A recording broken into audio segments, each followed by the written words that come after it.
Once it seemed that history was moving toward a single form of property and a single form of power.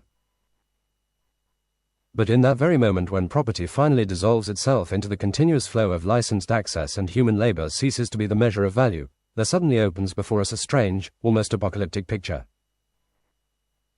A single physical universality of the energy grid and the computational lattice, over which no longer any human ideology holds sway, and beneath this lattice, a multitude of worlds flowing each in its own channel, unconfused and inseparable. It is precisely in this fissure between the physically inevitable unity and the symbolically ineradicable multiplicity that there is born what we here name the coming of the Katechon, not a new kingdom and not a final utopia, but the restraining force which, knowing itself to be provisional, takes upon itself the sole task, to prevent any one of the flowing worlds from destroying the general harmony and to prevent harmony itself from strangling the flourishing complexity, becoming its sarcophagus. The Coming of Katechon.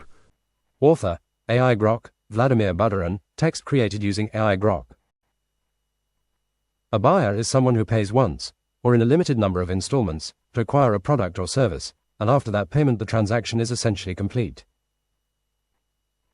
Once the money changes hands, the buyer typically owns the item forever or receives the full agreed upon value right away, with no further obligation and no ongoing relationship required payments. The relationship with the seller is usually short-lived and ends when the purchase is delivered. A subscriber, by contrast, enters into a continuing arrangement in which they pay a repeated limos, often monthly or annually, in exchange for ongoing access, continuous delivery of content, regular updates, or an uninterrupted service. As long as the payments continue, the benefits keep flowing. If the payments stop, access or delivery stops as well. This creates a longer-term relationship in which the provider must keep delivering value to prevent the subscriber from cancelling.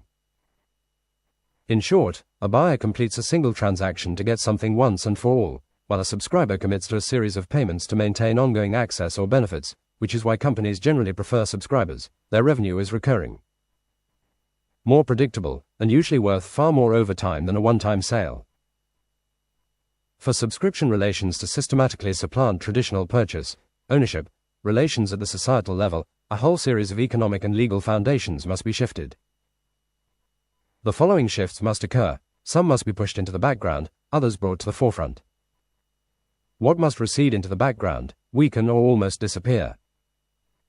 1. The idea of absolute private ownership of individual copies of goods, especially digital and easily reproducible goods.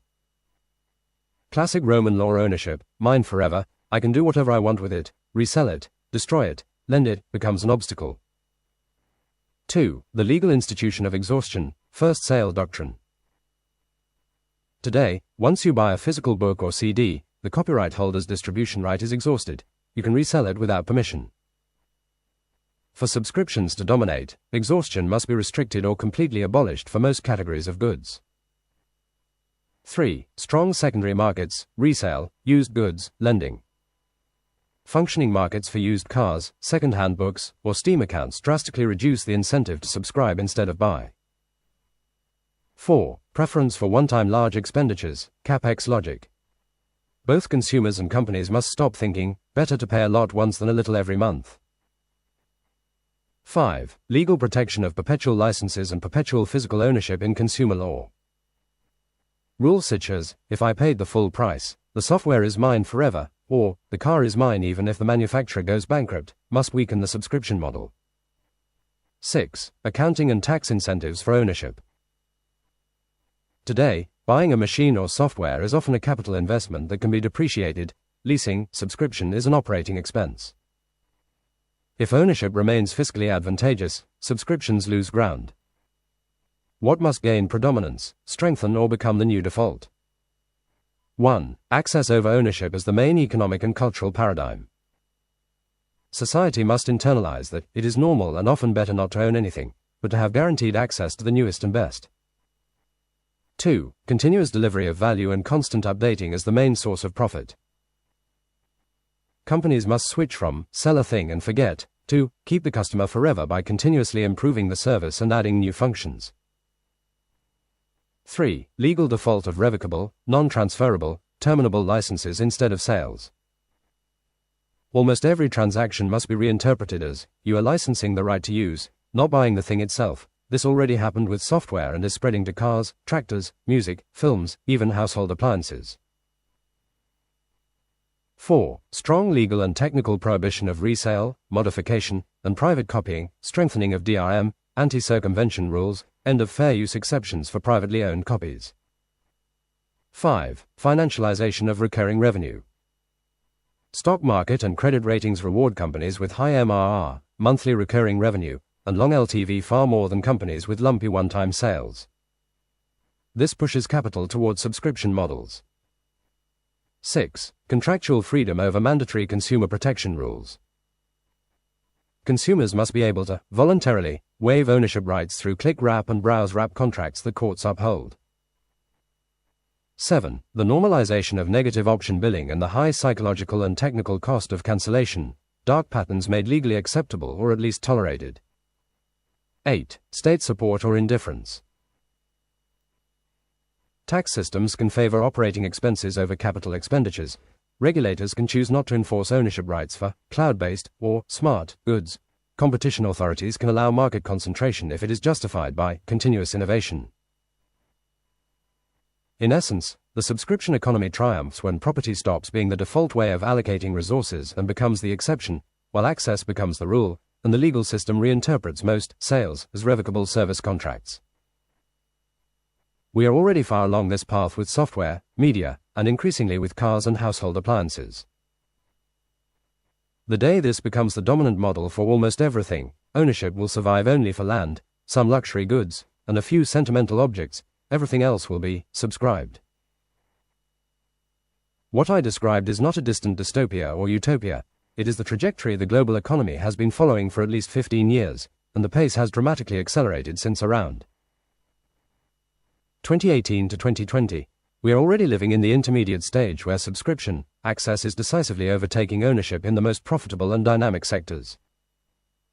Software became SaaS almost completely. Adobe, Microsoft 365, Salesforce, Figma, even Windows itself is drifting that way. Media and entertainment are now 90% subscription or ad-supported streaming. Spotify, Netflix, YouTube Premium, Apple Music, Disney+. Physical music and video sales are niche. Mobility is shifting from owning a car to subscription to mobility, lease models, car subscriptions like Volvo Care, Lynk & Co., Porsche Drive, City Scooter, bike subscriptions, and ultimately robotaxi fleets. Even physical goods are being financialized into subscriptions. Heated seats, acceleration boost, and FSD in Tesla, tractor features in John Deere, Amazon Subscribe and Save for toothpaste, mattress, furniture, and clothing subscriptions. Peloton and other connected fitness hardware that only works with a monthly fee. Capital markets reward this shift ruthlessly. A company with 100 million euros in one-time sales is worth far less on the stock exchange than a company with 10 million euros in predictable monthly recurring revenue, even if the absolute profit today is lower. Investors pay 10 to 20 times revenue multiples for subscription businesses and only 1 to 3 times for traditional product sales. That alone drives the reorganization of entire industries. Legally, the ground has already been prepared. Courts almost everywhere now accept that when you buy software, a digital movie, or even a smart washing machine, you're merely acquiring a revocable license, not ownership. The first sale doctrine, exhaustion, is still strong for physical books and vinyl records, but it has been hollowed out for almost everything digital and is under pressure even for physical IoT devices. Anti-circumvention laws, DMCA in the US, EU Copyright Directive, make it illegal for consumers to bypass technical restrictions, even on devices they supposedly own. So we are not moving toward the world in which subscriptions supplants purchase. We are already deep inside that transition. The remaining bastions of traditional ownership, housing, some durable goods, luxury items, collectibles, are still holding, but everything that can be cloud-controlled, updated remotely, or turned into a continuous service is being converted as quickly as technology and the legal system allow, in another 10 or 15 years, for most people under 40. The default mental model will no longer be, I own my things, but I subscribe to the services that let me use the things I need, when I need them, in their latest version. And most of them will consider that normal, convenient, and even environmentally friendly. We are not approaching that future. We are already living in its early chapters. Every industrial revolution in history has been, at its deepest level, an energy revolution made possible by a breakthrough in humanity's ability to access, concentrate, and distribute a new form of transformable power. The first industrial revolution rested on Watt's separate condenser steam engine, which turned the stored chemical energy of coal into controllable mechanical work at unprecedented scale. The second was born from Faraday's discovery of electromagnetic induction, 1831, and the subsequent chain of inventions, dynamo, electric motor, incandescent light, three-phase current, that allowed energy to be generated centrally, transmitted over distance, and converted into work or light almost without loss. The third, usually dated from the 1960s-1970s, coincided with the mastery of nuclear fission and the peaking of cheap oil. Both delivered energy densities and geographic flexibility that made global container shipping, suburban sprawl, mass air travel, and the first waves of automation economically viable. In each case, the new socio-economic order, factory system, mass consumer society, post-war Fordism, was not the cause but the consequence of a new energy regime that radically lowered the cost of transformation while increasing its controllability. The subscription civilization is no exception. Its material precondition is not a social theory or a legal reform in the first instance, but the arrival of a fourth energy regime, electricity that is simultaneously ultra-abundant, dispatchable on demand, and location flexible to a degree never previously achieved. This regime is currently being assembled from three converging breakthroughs. 1. The plummeting cost and rising efficiency of perovskite silicon tandem solar cells combined with space-based solar power. 2. The mass deployment of long-duration grid storage, flow batteries, thermal storage, and eventually an iron-air or sodium-based chemistry. And 3. The completion of a fully electrified, digitally controlled energy sink, EVs, heat pumps, electric furnaces, robotic factories, reversible computing. When these three elements lock together, most analysts now place the crossover between 2032 and 2042. The marginal cost of an additional kilowatt-hour falls below the cost of metering it in most climates. At that point, keeping capital and embodied energy idle in private ownership becomes thermodynamically irrational. It is cheaper to keep everything in motion within professionally managed, constantly refreshed pools and to allocate access by continuous, revocable flow. The subscription economy is therefore not a cultural preference or a corporate business model that happens to spread. It is the inevitable socio-economic expression of an energy regime in which electricity is effectively too cheap to meter, and therefore too valuable to waste on static possession. Just as steam, electricity, and oil once dissolved feudal and mercantilist property forms and birthed the modern world, the fourth energy revolution, abundant, digital native electrons, dissolves modern ownership and births the civilization of flowing worlds. The energy foundation of the fully matured subscription economy, what some call Industry 4.0 or the access over ownership industrial revolution, is not a single spectacular invention like the steam engine or the dynamo. Instead, it is the convergence of two energy-related breakthroughs that are already here and scaling fast. 1. Radically cheap, abundant, on-demand, location-flexible electricity main sources, next-generation solar, perovskite plus silicon tandem cells, utility-scale batteries, and, in the 2030s, next-wave nuclear, small modular reactors and, in some countries, fusion pilot. Result: electricity becomes so inexpensive and dispatchable that the marginal cost of running a server, charging a robotaxi, powering a 3D printer farm, cooling a data center, or running a heat pump approaches zero for practical purposes. Why this matters for subscriptions? When energy is essentially too cheap to meter, it becomes economically rational to keep everything running 24/7 in the cloud or in shared fleets instead of letting capital, and embodied energy, sit idle in private garages, closets, or home offices. 2. The electrification plus softwarization of almost every energy sink car's right-pointing arrow EVs whose batteries are grid assets and whose features are updated over the air. Heating, cooling right-pointing arrow heat pumps plus smart thermostats controlled by subscription services. Manufacturing right-pointing arrow electric robots, electric furnaces, electrified chemical processes. Agriculture right-pointing arrow electric tractors, vertical farms under LED light, drone swarms. All of these devices become nodes in someone's subscription platform because they're connected, remotely upgradable, and they're most expensive. Component, the battery, the motor, the software, is continually managed and monetized by the manufacturer or fleet operator.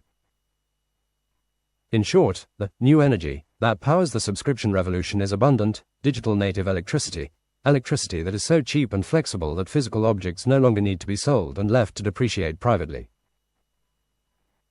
It becomes cheaper to keep them in professionally managed, constantly refreshed pools and rent access to them by the minute or month. We are now crossing the knee of the curve where electricity will be cheaper than gasoline per useful joule, already true in many places for EVs, and cheaper than natural gas for heating and industrial processes, happening 2025 to 2035. When that crossover is complete, the economic rationale for private ownership of almost every depreciating, updatable, or energy-consuming object collapses, so the energy foundation of the subscription revolution is not a new primary source in the romantic 19th century sense. It is the commoditization and near-zero marginal cost of electricity itself, delivered through a fully electrified, sensor-covered, remotely controllable physical world. That is the fuel that makes "you will own nothing and be happy" not a political slogan, but simple engineering and business arithmetic. In a subscription-dominated world where resources, ranging from physical commodities like raw materials and electricity to intangible assets like computational power, data streams, and AI-generated content, are provisioned as ongoing, access-based flows rather than one-time acquisitions, energy naturally emerges as the foundational criterion of value. This isn't merely because energy powers the infrastructure of automation and AI, which underpin such an economy, but because it becomes the irreducible, physics-bound measure of scarcity and throughput in a system where human labor has largely evaporated. With AI and robotics handling production, distribution, and even creative output, the traditional labor theory of value, where worth derives from hours expended, dissolves entirely. No longer tethered to wages or productivity metrics, value shifts to the thermodynamic reality of transformation, how much usable work, joules, kilowatt-hours, or equivalent, is required to manifest a desired resource or service. Energy quantifies the cost of becoming the entropic toll of turning raw inputs into refined outputs, whether that's synthesizing a protein via AI-directed biotech, rendering a personalized virtual experience, or maintaining a fleet of autonomous delivery drones. In this paradigm, a subscription to, say, a cloud-based AI tutor isn't priced by some arbitrary fiat fee, but by the calibrated energy draw it imposes on the grid, making value objective, verifiable, and directly tied to the physical limits of the universe rather than subjective market whims or human effort. This energy-centric valuation doesn't just measure resources, it redefines them as gradients of energetic potential. Tangible goods, like a 3D printed prosthetic limb, derive their worth from the embodied energy in feedstock mining, molecular assembly, and transport, tracked immutably from ore to endpoint.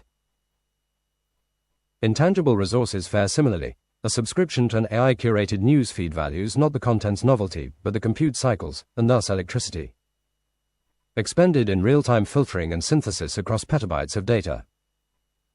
Even social currencies, like attention in a metaverse, boil down to the energy footprint of rendering immersive simulations for millions of concurrent users.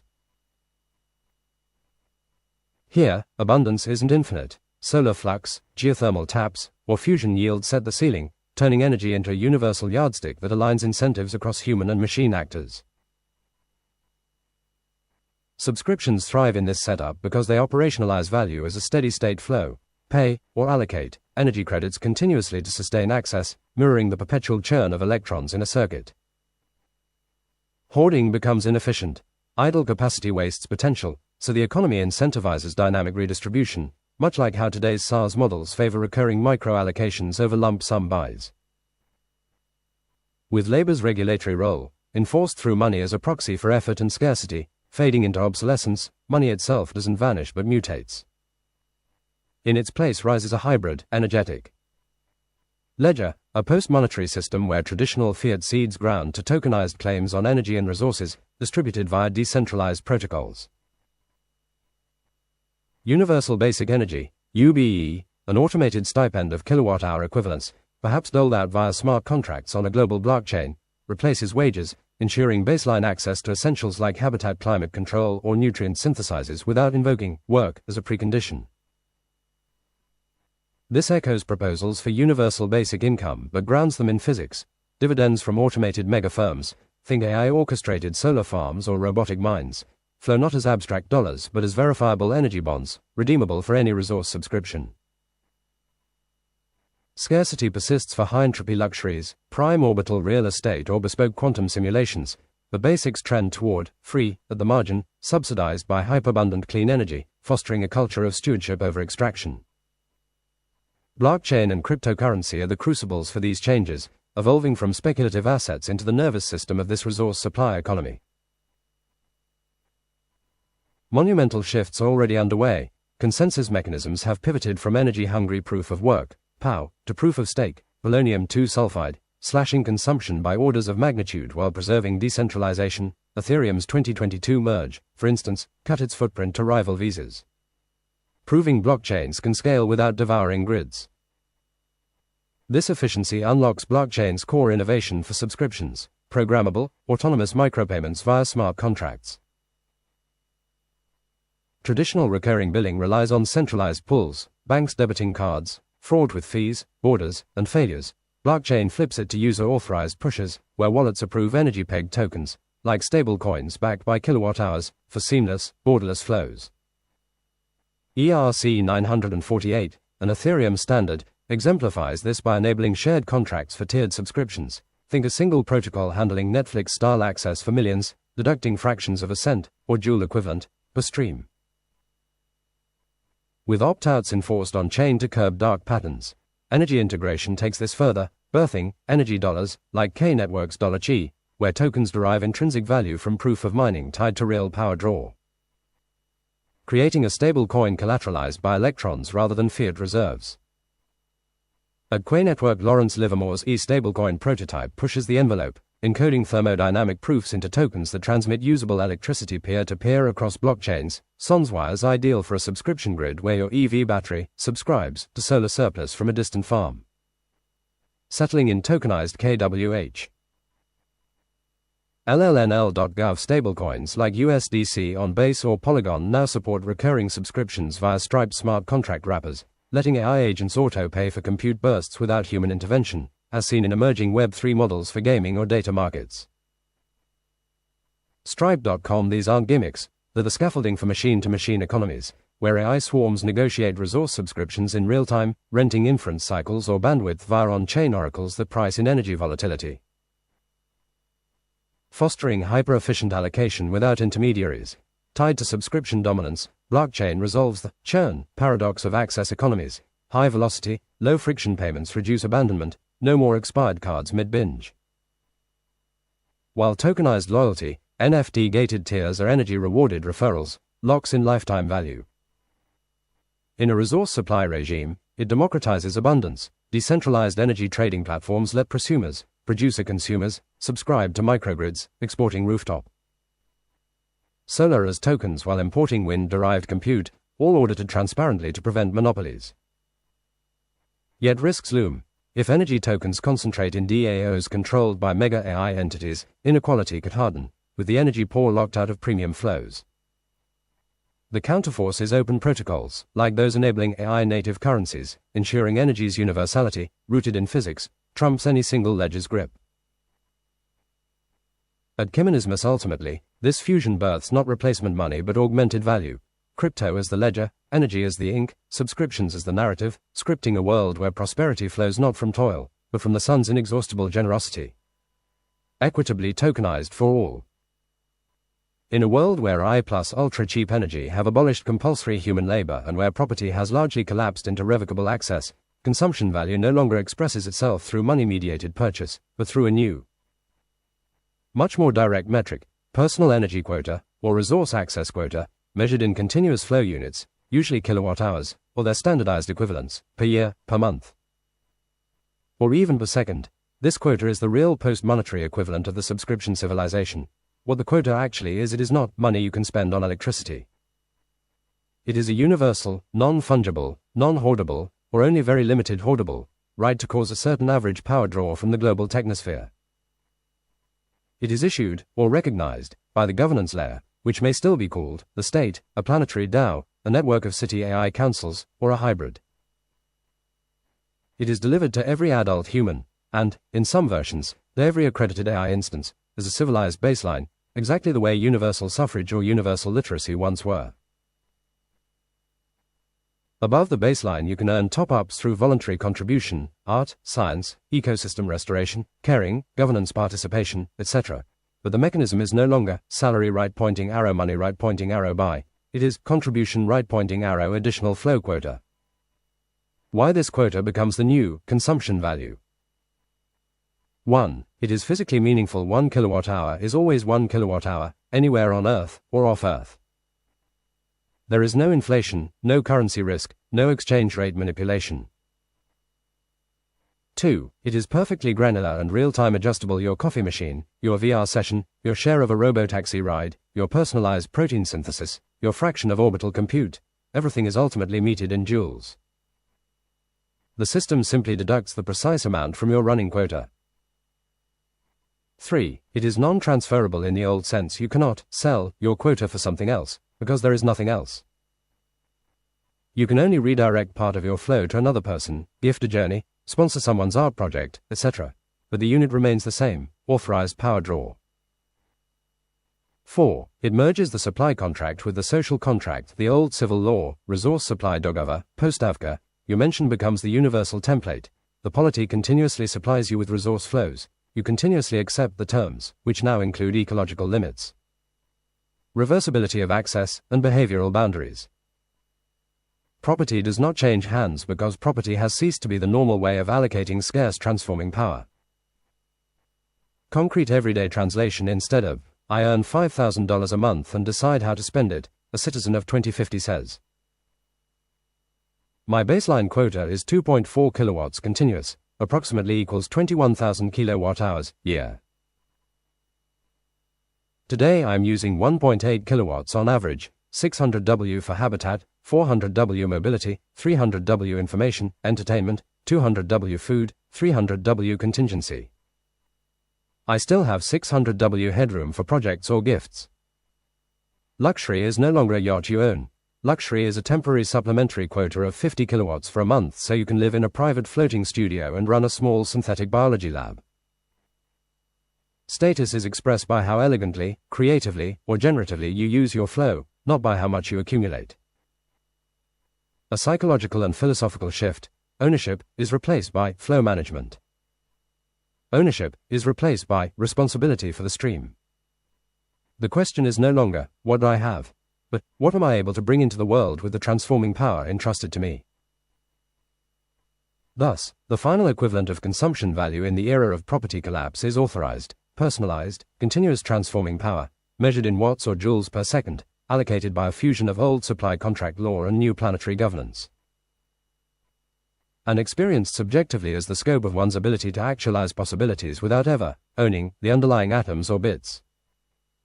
Money does not disappear completely. It simply retreats to the thin layer of voluntary top-up markets and historical nostalgia. The real currency of civilization becomes the controlled flow of energy itself, and the subscription is no longer a commercial trick. It is the ontological form of existence in an automated, post-scarcity, post-property world. In the mature stage of this system, the legal relations that dominate will indeed be 1. Resource supply agreements, but elevated to the rank of the universal basic institution of civil law, exactly like sale was the universal institution of the 19th-20th centuries. 2. Licensing agreements, but no longer limited to intellectual property. They will become the general form for any revocable, conditional, metered use of any resource, land, housing, means of production, compute, spectrum, orbital slots, etc. 3. Public law administrative acts that establish, modify or revoke the personal resource quota, the new social contract in physical units. The decisive correction, the transfer of property rights will not remain even as a subsidiary element. It will be deliberately and systematically pushed to the absolute margin of the legal system. It will become a rare, heavily regulated, almost archaeological institution that is used only in exceptional cases, the new hierarchy of civil law institutions, circa 2050 to 2070. In practice, classical ownership will be legally tolerated in only 3 situations. Purely sentimental objects, your grandmother's ring, a paper book with your childhood notes, certain categories of land in territories that have decided to remain in the old world regime. Luxury or historical assets whose owners have deliberately opted out of the quota system, and therefore live without baseline supply. Everywhere else, the law will presume that any use of any resource is organized through resource supply plus licensing. And any attempt to construct a transaction as sale with transfer of ownership will be either recharacterized by courts as a disguised supply, license, or declared null and void. For violation of public policy, the new default clause that will appear in every civil code of the future, unless expressly agreed otherwise in writing and approved by the resource authority. Any transaction granting the use of energy, matter, information, or infrastructure shall be deemed a resource supply and licensing agreement, not a transfer of ownership. The two pillars, resource supply and licensing, will form the basis of legal construction. But the third pillar, transfer of property, will not just remain in the background, it will be deliberately dismantled and turned into a legal relic.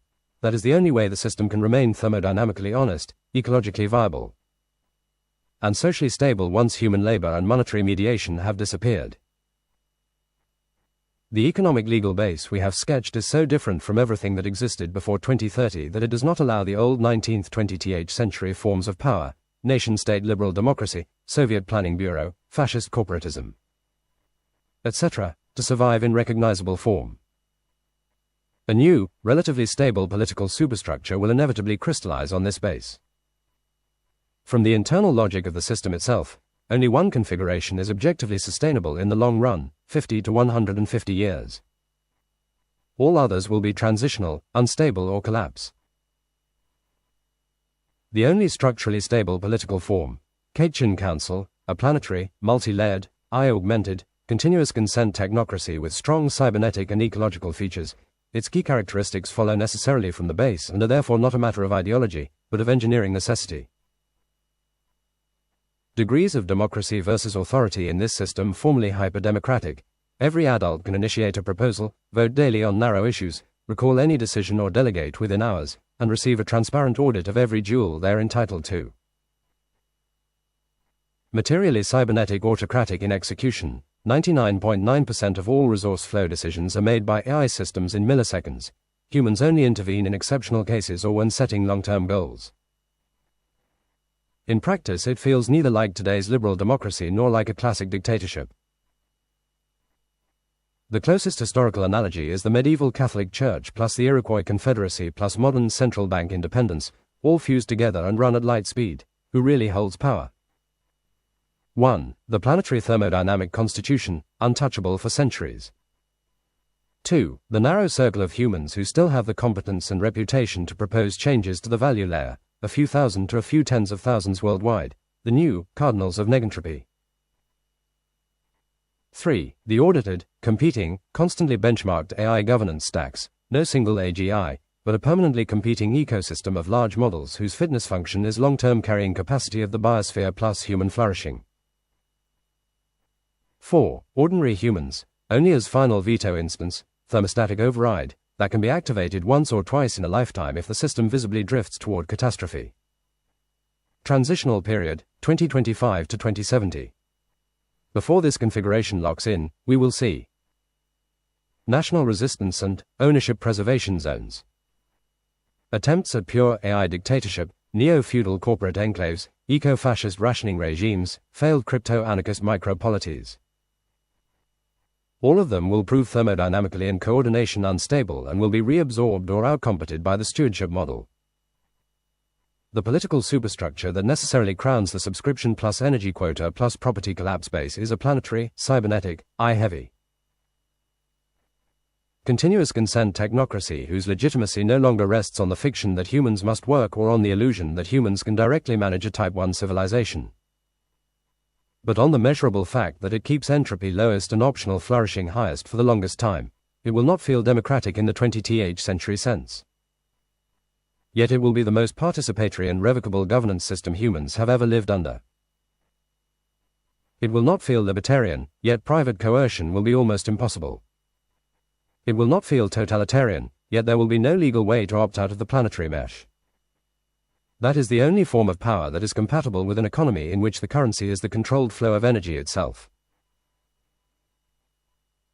The economic legal base we have sketched is so different from everything that existed before 2030 that it does not allow the old 19th-20th century forms of power, nation-state liberal democracy, Soviet planning bureau, fascist corporatism, etc., to survive in recognizable form. A new, relatively stable political superstructure will inevitably crystallize on this base. From the internal logic of the system itself, only one configuration is objectively sustainable in the long run, 50 to 150 years. All others will be transitional, unstable or collapse. The only structurally stable political form, Katechon Council, a planetary, multi-layered, I-augmented. Continuous consent technocracy with strong cybernetic and ecological features, its key characteristics follow necessarily from the base and are therefore not a matter of ideology, but of engineering necessity. Why it is inevitable, derived from the economic legal base. 1. Planetary or macro-regional scale energy flows, orbital solar, climate, biosphere, and the global AI mesh cannot be governed by 193 sovereign fragments without catastrophic instability. 2. Polycentric, not monolithic. A single point of failure is unacceptable when the system keeps 9-12 billion humans and quadrillions of autonomous devices alive in real time. Right-pointing arrow federal structure of nested councils, bioregional continental planetary. 3. Rule by continuous, revocable, fine-grained consent. Quota allocation and license conditions must be adjustable in real time. Classical 4 to 6 year elections are far too slow and coarse. Right-pointing arrow liquid democracy plus daily referenda on narrow issues plus instant recall of any delegate or algorithm. 4. Human AI co-governance with AI holding structural majority in most operational domains. Humans no longer possess the reaction speed, memory depth, or predictive horizon necessary to run a planetary energy matter infrastructure mesh safely. Humans therefore retain only veto rights and value-setting rights. Execution and most legislation are delegated to audited AI systems. 5. Citizenship equals verified biological person plus personal AI proxy. Every human has an AI twin that speaks with the same quota weight.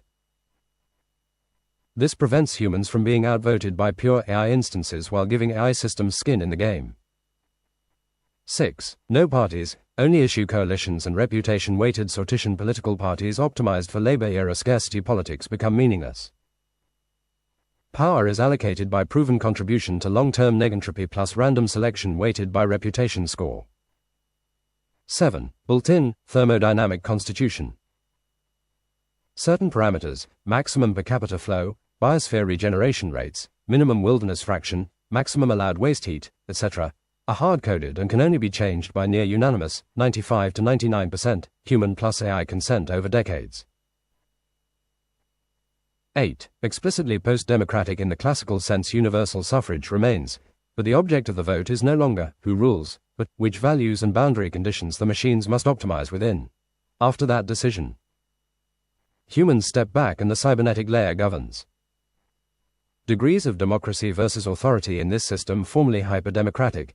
Every adult can initiate a proposal, vote daily on narrow issues, recall any decision or delegate within hours, and receive a transparent audit of every duel they're entitled to. Materially cybernetic autocratic in execution. 99.9% of all resource flow decisions are made by AI systems in milliseconds. Humans only intervene in exceptional cases or when setting long-term goals. In practice, it feels neither like today's liberal democracy nor like a classic dictatorship. The closest historical analogy is the medieval Catholic Church plus the Iroquois Confederacy plus modern central bank independence, all fused together and run at light speed. Who really holds power? The planetary thermodynamic constitution, untouchable for centuries. The narrow circle of humans who still have the competence and reputation to propose changes to the value layer, a few thousand to a few tens of thousands worldwide, the new cardinals of negentropy. The audited, competing, constantly benchmarked AI governance stacks, no single AGI, but a permanently competing ecosystem of large models whose fitness function is long-term carrying capacity of the biosphere plus human flourishing. Ordinary humans, only as final veto instance, thermostatic override, that can be activated once or twice in a lifetime if the system visibly drifts toward catastrophe. Transitional period, 2025 to 2070. Before this configuration locks in, we will see national resistance and ownership preservation zones. Attempts at pure AI dictatorship, neo-feudal corporate enclaves, eco-fascist rationing regimes, failed crypto-anarchist micropolities. All of them will prove thermodynamically in coordination unstable and will be reabsorbed or outcompeted by the stewardship model. The political superstructure that necessarily crowns the subscription plus energy quota plus property collapse base is a planetary, cybernetic, eye-heavy, continuous consent technocracy whose legitimacy no longer rests on the fiction that humans must work or on the illusion that humans can directly manage a Type 1 civilization, but on the measurable fact that it keeps entropy lowest and optional flourishing highest for the longest time. It will not feel democratic in the 20th century sense. Yet it will be the most participatory and revocable governance system humans have ever lived under. It will not feel libertarian, yet private coercion will be almost impossible. It will not feel totalitarian, yet there will be no legal way to opt out of the planetary mesh. That is the only form of power that is compatible with an economy in which the currency is the controlled flow of energy itself. The planetary scale, energy quota, post-property, eye-heavy system I described cannot and will not become ideologically universal. It will be technically near universal, because physics, orbital solar economics, climate stability, and the thermodynamics of automation are non-negotiable, but culturally, symbolically, and politically plural. The apparent one-world technosphere will in fact be a thin, hard, shared substrate on top of which radically heterogeneous, immunological spheres, Sloterdijk, will continue to exist, each with its own myths, rituals, aesthetics, ethics, and interpretations of what the good life is. In other words, there will be one global energy matter compute grid, because entropy and orbital mechanics allow no other stable solution. There will be one basic resource supply and licensing law layer, because the alternative is thermodynamic suicide or perpetual war. But there will be many civilizational worlds living inside that grid, each treating the quota, the licenses, and the AI governance layer in completely different ways. Some concrete examples of how this pluralism will express itself even under a single technical roof. All of them will use the same physical jewels, the same orbital rectennas, the same basic licensing protocols, but the meaning, the rituals, the art, the family forms, the relationship to time and death, and especially the relationship to the AI layer will remain irreducibly different. I described will therefore not be one council, but a nested federation of macro-regional councils that share only the non-negotiable physical and thermodynamic red lines, biosphere regeneration rates, waste heat limits, minimum wilderness fraction, maximum allowed orbital debris, etc. Everything above that thin hard floor is up for civilizational variation. This is precisely the New Westphalia we are calling for, a peace treaty between the immunological spheres that recognizes one shared vulnerability on the material energetic level, Sloterdijk's co-immunology, and 2, the impossibility of any single sphere incarnating the absolute Critchley's mystical anarchist reminder. So my earlier vision was too monolithic. The correction, fully compatible with the economic legal logic we developed together, is technically universal substrate, energy, compute, climate, biosphere, basic resource supply law. Politically and culturally plural superstructure, multiple coexisting immunological worlds that negotiate, compete, and cooperate, but never merge into one civilization. The period 2035 to 2070 will indeed be the final conflicts and their stabilization. You mention a series of technological, ecological, geopolitical crises that force the recognition that no one can secede from the planetary substrate without dying, and no one can impose their symbolic order on the others without triggering autoimmune collapse. Out of that crucible will come not a universal civilization, but a universal recognition of limits, and therefore a durable peace among differences. The convergence of 3 material processes, the collapse of compulsory human labor under general artificial intelligence, the near-zero marginal cost of solar-derived electricity, and the juridical replacement of transferable ownership by revocable resource supply licenses, dissolves the economic base that sustained every modern universalist project. When value is no longer mediated by abstract labor time, marks, or by fungible monetary tokens, liberalism, but by authorized continuous power measured in watts, the ideological mask of neutrality falls away. What remains is a planetary infrastructure that is physically universal yet symbolically empty, and a plurality of civilizational worlds that are symbolically saturated yet physically bounded. The political problem of the 21st century is therefore no longer who rules the world, but how is the one grid to be prevented from ruling the many, and the many from destroying the one? The institution of private property was never metaphysically neutral. It was the juridical form that allowed a particular, Western liberal, anthropology to present itself as anthropology as such. Its disappearance, first in software, 1990s to 2010s, then in media, mobility, and finally in all durable goods, is not a contingent policy choice but a thermodynamic necessity once energy becomes abundant and automation absolute. In a world where the marginal cost of transformation approaches zero, hoarding embodied energy in privately owned artifacts becomes entropically irrational. The only stable allocation mechanism is continuous, metered, revocable flow. The new universal legal institution is therefore the resource supply contract elevated to constitutional rank, Illich 1973, Rifkin 2014, Cernacek and Williams 2015. Postmodern, critical theoretical, and structuralist critiques had already demonstrated the structural impossibility of ideological universalism, Lyotard 1979, Derrida 1978, Adorno and Horkheimer 1947, Levi-Strauss 1962. The subscription civilization supplies the material confirmation, when the metric of value is the physically objective joule rather than the culturally mediated dollar or labor hour. Every claim that this is the rational way for all humans stands revealed as a particular symbolic grammar masquerading as necessity. The grid is universal, its meaning is not. Peter Sloterdijk's theory of spheres and co-immunity discloses why no single civilization can secede from the planetary protective infrastructures, climate stabilization, pandemic defense, orbital debris management, without perishing, Sloterdijk 2011-2016. Simon Critchley's mystical anarchism discloses why no civilization may claim to incarnate the absolute without reactivating the autoimmune spiral of secular eschatology, Critchley 2012. Their synthesis yields the political theology adequate to the new base, restraint rather than redemption, postponement rather than consummation. The planetary governance layer that crystallizes after 2070 therefore assumes the ancient eschatological figure of the Katechon, de Katechon, 2 Thess 2, 6-8.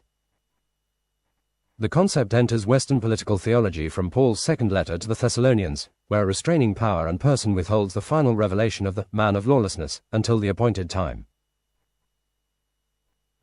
Tertullian, De Resurrection Carnis 24, identifies the Katechon with the Roman Empire. Byzantine ideology transfers the function to the Basileus, medieval Latin theology to the Frankish and later German emperor, Conger 1960, Podskalski 1997. Carl Schmitt's famous confession, Ich glaube an den Katechon, Schmitt 2015, 165, reappropriates the figure for modernity as any legitimate order that interrupts the acceleration of anarchy and secularized eschatology. Contemporary Russian thought, Solovyov 1900, Berdyaev 1938, Dugin 2014. Treats the Katechon as the vocation of Orthodox civilization against Western liberal anti-Christianity. Jean-Pierre Dupuy, 2013, speaks of a cybernetic Katechon that prevents civilization from crossing irreversible tipping points. The subscription order produces a Katechon that is radically demythologized yet still theological, not empire, not church, but a thin algorithmic constitutional layer whose sole legitimacy is negative, preventing thermodynamic suicide, civilizational autoimmunity, and totalizing eschatologies. The Katechon's charter is deliberately theological in tense. We establish the Katechon not to rule the earth, nor redeem it, but only restrain what must be restrained. Until such time as the one who is to come shall come. Its competences are strictly physical: enforcement of the 38-article Resource Supply Codex, maintenance of biospheric redlines, prevention of singleton AI sovereignty. Calibrated reduction of a macrosphere's continuous power right as sole sanction. It possesses no authority over marriage, calendar, aesthetics, or the definition of the good. Its legitimacy is purely katechotic. It exists solely to make possible the continuation of difference, Sack-Olgsi 2023. The resulting planetary settlement is a latticed conciliar system comprising 8 to 12 macro-regional immunological spheres: Sinosphere, Orthodox Commonwealth, Dar al-Islam Resurgent, Afro-Renaissance Polis Network, Indo-Civilizational Sphere, Latin American Communal Continuum, Euro-Mediterranean Fragments, Anglo-Pacific, and smaller wildcard enclaves. Each interprets the same jewels according to incommensurable grammars of transcendence. The Concord's constitutive principle is asymmetrical separation, one grid, physical universality, many worlds, symbolic particularity, one restrainer, Katechonic humility. The Concord of Flowing Worlds, full historical name that appears in the founding charters of the late 21st century, Concordatum de Mundus Fluentibus in Latin, Soglasi Tekosi Marov in Russian, Lu Ji Gong Chi in Chinese, Mathak al-Alaman al-Jaria in Arabic, etc., is the proper name of the new planetary constitutional order that succeeds the era of nation-states, universalist ideologies, and private property capitalism once the subscription civilization and the fourth energy regime have fully matured, roughly 2070 to 2100, it is not a world government, not a superstate, not a federation in the classical sense, and certainly not an empire. It is the historically unprecedented, a permanent, treaty-based, meta-civilizational settlement whose sole purpose is to stabilize the coexistence of radically different, flowing worlds, immunological symbolic spheres, on top of the single non-negotiable physical grid. The Concord has exactly 3 constitutive layers, and these 3 layers are written into Article 1 of its charter as the triadic principle, one grid, the technically universal, apolitical, thermodynamic ecological substrate, global energy web, orbital solar infrastructure, planetary compute mesh, biosphere regeneration protocols, pandemic and asteroid defense, orbital safety regime. This layer is administered by algorithms whose code and fitness functions can only be altered by near unanimous consent across civilizations. Many worlds, the continuing, irreducible plurality of civilizations, cultures, and symbolic orders, Sinosphere, Orthodox Commonwealth, Dar al-Islam, Afro-Renaissance, Indo-civilizational sphere, Latin communal continuum, Euro-Mediterranean fragments, etc. Each retains full sovereignty over language, ritual, family forms, aesthetics, calendar, education, and the meaning of life, death, and transcendence. One Katechon, literally, the restrainer, or limiter. The deliberately provisional, algorithmically mediated, trans-civilizational instance whose only legitimate function is negative, to withhold whichever macrosphere, or rogue AI system, threatens to destroy the grid or to impose its own symbolic order on the others. Its charter famously begins, "We establish the Katechon not to rule the earth, nor to redeem it, but only to restrain what must be restrained until the one who is to come shall come." In everyday language after 2090 people simply say, the Concord, the same way people in 1950 said, the United Nations, or in 1850 said, the Concert of Europe. It is the name of the new Westphalia. Except this time it is genuinely planetary and explicitly post-universalist. So when the text speaks of the constitutive principle of the Concord, being the asymmetrical division, one grid, many worlds, one Katechon, it is referring to this triadic, treaty-constituted global order that finally resolves the crisis of secular universalism by institutionalizing the insight that physical universality and symbolic particularity must never again be confused. In the Sinosphere the quota is experienced as Tian Fu Neng Liang, heaven-granted capacity, in the Orthodox Commonwealth as Promishal Bozi, divine providence made measurable, in Islamic zones as Amana from Allah, in Afro-Renaissance cities as ancestral breath made current. In Latin American assemblies treat the quota as commons of the peoples. The jewels are physically identical, yet their meaning remains stubbornly plural.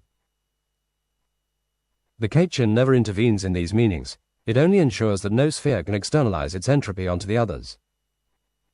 The subscription civilization thus brings modernity to its limit and opens a meta-history. The striving toward universality persists as ethical theological orientation, yet its secular incarnation is structurally foreclosed. History does not end, it changes tense. The age of competing eschatologies yields to the age of negotiated postponement under the sign of the Katechon. The Concord of Flowing Worlds is the institutional acknowledgement that genuine universality belongs solely to the transcendent, while the immanent order can do no more, and need do no more, than sustain a peaceful plurality of finite worlds upon a shared, because physically indisputable, substrate. In the name, Katechon, the entire political theology of the New Age is contained. We are not the kingdom, and we shall not let the world become hell.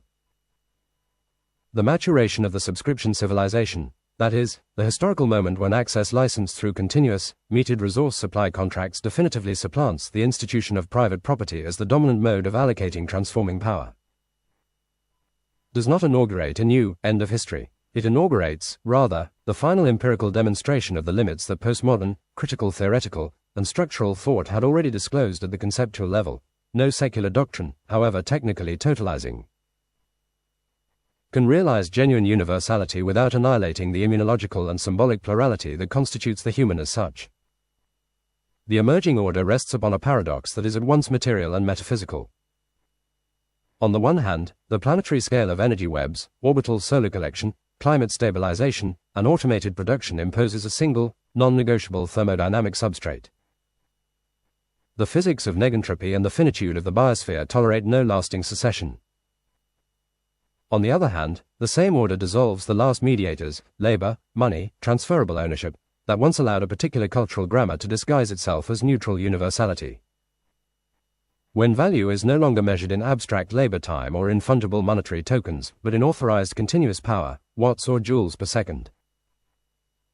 Every claim that this is the rational way for all humans to live stands revealed in its naked particularity.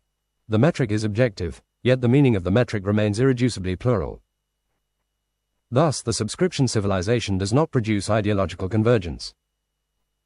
It produces, to the contrary, the sharpest possible separation between two registers that secular universalisms had always conflated. 1. A thin, hard, apolitical technophysical stratum, the global thermodynamic grid and its 38-article resource supply codex. 2. A thick, soft, inescapably symbolic stratum, the immunological spheres or flowing worlds that interpret, ritualize, and emphasize the very same joules according to incommensurable grammars of transcendence, kinship, time, and destiny. The first stratum is universal in the strict physical sense, yet it is deliberately emptied of normative content. The second is normative through and through, yet it is structurally prevented from becoming universal. The concord that stabilizes this separation is therefore neither a superstate nor a world government in the modernist imagination, but a meta-immunological treaty. A piece of exhaustion among civilizations that have survived the crises of the mid-21st century and have recognized, simultaneously, their absolute material interdependence and their absolute symbolic irreducibility. This concord performs three operations that no previous political form has ever achieved at planetary scale. A. It relocates universality from the ideological to the thermodynamic ecological domain, acknowledging that only entropy, solar influx, and biospheric carrying capacity possess genuine universality in the immanent order. B. It relocates transcendence from the secular political to the cultural theological domain, requiring every participating immunological sphere publicly to avow its own finitude before whatever it names as the absolute. C. It institutionalizes a permanent asymmetry between substrate and superstructure. The grid may not prescribe meaning, the worlds may not prescribe physics. The political theology of the Concord is therefore neither liberal, nor Marxist, nor technocratic, nor civilizational realist in the Schmittian sense. It is a post-eschatological settlement that synthesizes, without confusing, Sloterdijk's co-immunitary realism with Critchley's mystical anarchist humility. Co-immunity supplies the material necessity. No sphere can survive outside the shared protective infrastructures of climate, energy, and pandemic defense. Mystical anarchism supplies the ethical prohibition. No sphere may claim to occupy the place of the absolute without reactivating the autoimmune spiral that nearly destroyed the biosphere in the 2035 to 2070 period. Seen from this vantage, the earlier fantasy of a single Katechon council, imposing a single AI-heavy technocracy reveals its latent universalist idolatry. The actual historical outcome will be far closer to a latticed conciliar system in which macro-regional councils, Sinosphere, Orthodox, Islamic, Afro-Renaissance, Indo-civilizational, Latin communal, etc., retain full authority over the symbolic, aesthetic, familial, and ritual ordering of life within their respective immunological envelopes, while surrendering only the administration of the thermodynamic floor to cross-civilizational algorithms whose fitness functions are locked by super-majoritarian charter. The result is a global order that is simultaneously hyper-integrated and hyper-plural, one grid, many heavens. The joules that heat a home in Samarkand are physically identical to those that power a Faba in Lagos or a meditation dome in Kyoto, yet they are experienced, narrated, and sanctified according to grammars that remain stubbornly incommensurable. The liberal dream of a universal rational subject, the socialist dream of a universal emancipated producer, and the technocratic dream of a universal optimizing algorithm all collapse into the same recognition: the human subject is not universal, only the electron is. History, therefore, does not end. It changes register. The age of ideological universalisms yields not to post-history, but to meta-history, a condition in which the striving toward universality persists as an ethical and theological orientation, yet its secular incarnation is structurally foreclosed.